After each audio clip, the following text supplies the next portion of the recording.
My favorite thing about a roller coaster ride is that moment right after they've strapped you in, but before the car starts. It's all about anticipation. Those twists and turns, that first big drop. It's just an amazing feeling, all the excitement you're about to experience. It's a lot less good when you find yourself stuck in that moment, not moving at all. And the worst feeling of all is when you realize you are there, stuck in that moment, because of your own faults. I met Kim, and one of the first things that we bonded over was a shared love of roller coasters. And as our friendship turned to dating, some of the first things we did, we went to Busch Gardens and King's Dominion and Hershey Park to ride the roller coasters together. It was a pretty great way to start a romance. And a few months in, I already knew I wanted to marry Kim. And I told her as much. And she said that she felt the same way, but she had a concern. We'd been together long enough that she had seen that I had a certain lack of follow-through. I would make plans and not fulfill them. I would make promises and break them. And she said if I was going to be her husband, she wanted me to be the kind of person who could be a real partner in her life. This was hard to hear, but I knew there was truth to this. So I really started to examine myself. Why was I like this? And I came up with two reasons. One, I'm a born procrastinator. Why put off until tomorrow what you can do a week from Wednesday? Secondly, I have a Hamlet-like inability to make a choice. When I'm presented with multiple options, I can't pick just one because I'm afraid that once I've made that choice, I'm going to miss out on something great with one of the other options.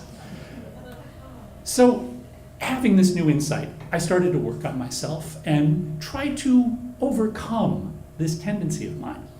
Now, there were some other issues that had to be resolved and stumbling blocks moved before we got married, but this was the linchpin. And it took me a long time to get there.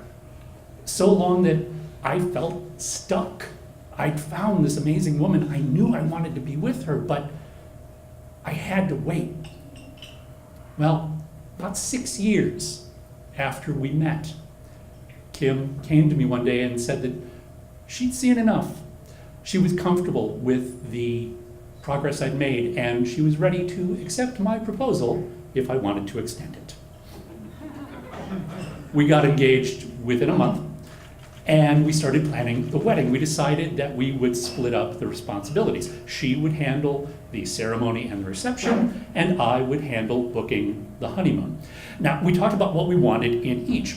For the wedding, we decided that it would have as a minor recurring theme roller coasters to honor what we had experienced together. And she did a great job. We had decorations. I remember in particular there was an M&M dispenser that was shaped like a roller coaster. The favorite that we gave away was a drink coaster emblazoned with a picture of us on a roller coaster. And one of the best things that she did, well, two. She made sure that on the playlist for the dance part, she did have Roller Coaster of Love. And all of the tables, rather than numbering them, were named after famous roller coasters from around the country. The head table, our table, being Space Mountain. When it came to the honeymoon, we had a singular shared vision.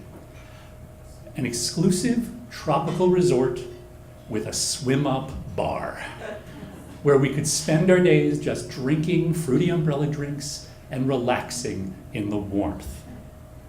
And I got right to work. And I found in very short order about half a dozen really great options. I mean, these were all really great. They were so great I couldn't pick one. And I suddenly found myself 8 weeks before the wedding with nothing booked. So I panicked, and I very frantically went and I ranked them, and I went to book the first one, my first choice, totally sold out for the week after our wedding. I went to the second choice, totally booked, nothing open. All 6 places were booked. I had procrastinated, I had dragged my feet, and I'd failed.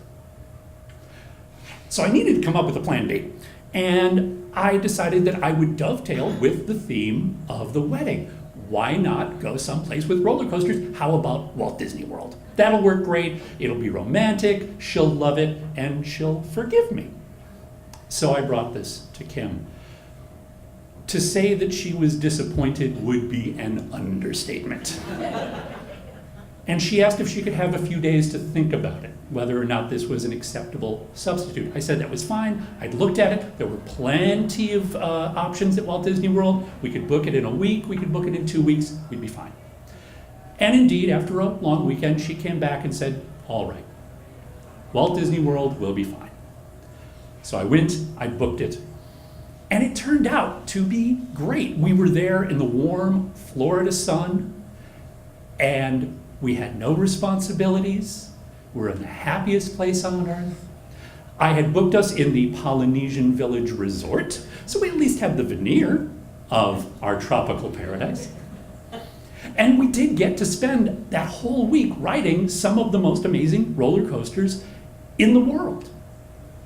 We decided to save Space Mountain for our last day.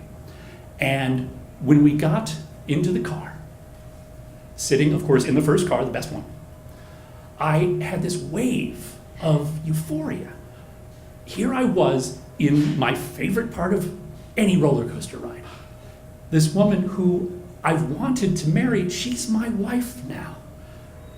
And we are about to begin, both figuratively and literally, a grand adventure together. The car starts moving. We're right at that space between the loading area and the ride proper, and the car stops, and the lights flare up, and they come on the PA and say, there's been a technical difficulty.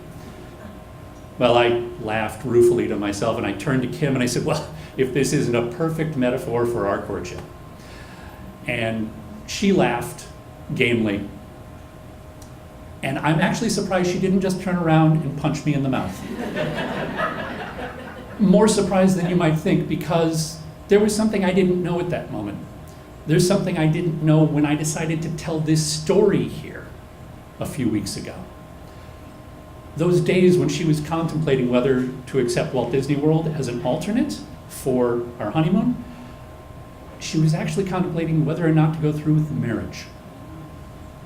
And it is only through the good graces of a friend of ours talking her through that difficult trial, and her graciousness in giving me a second chance, that she decided to give me that opportunity.